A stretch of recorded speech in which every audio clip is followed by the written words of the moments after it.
Hello everyone, I have jammed the double lock on this pair of handcuffs and I'm going to see if I can get it unstuck. They are Smith Wesson model M300-1 hinged handcuffs. As I said, I jammed the double lock on the left cuff so it doesn't ratchet anymore and I'm not able to get the double lock to open.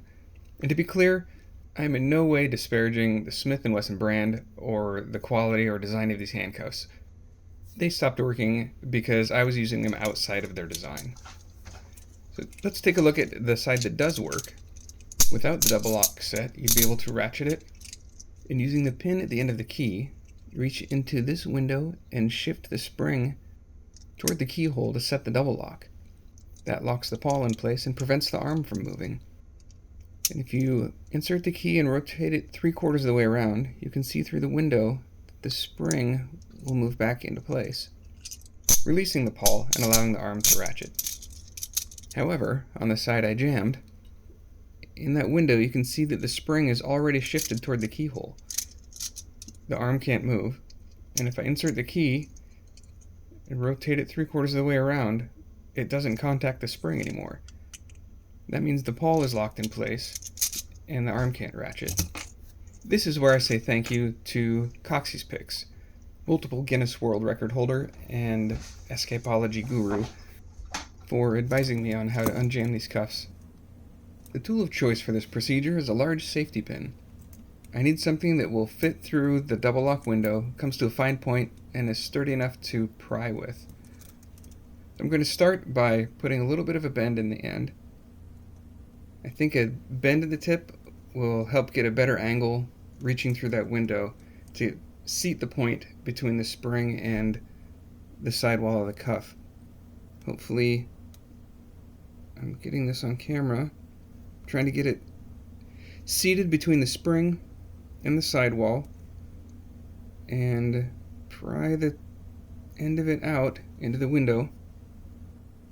And that actually worked really well.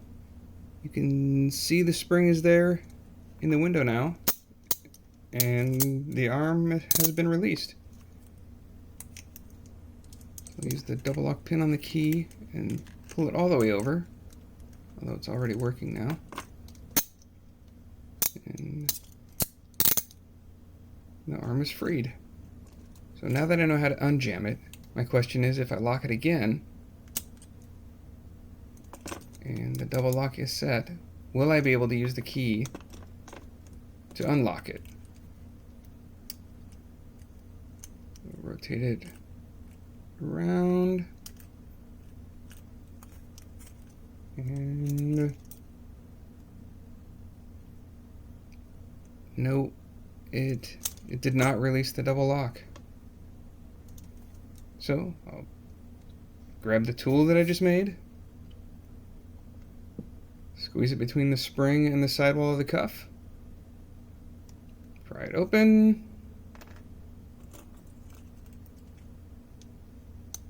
make sure it's all the way over, and it's released. So I know that spring is definitely damaged in there, and I will never trust this again, so I'm going to put a zip tie through this to make sure I mark it. I'll still use this for practice, for picking, but this will never go on my wrist again. Thank you very much, and thank you again to Coxey's Picks.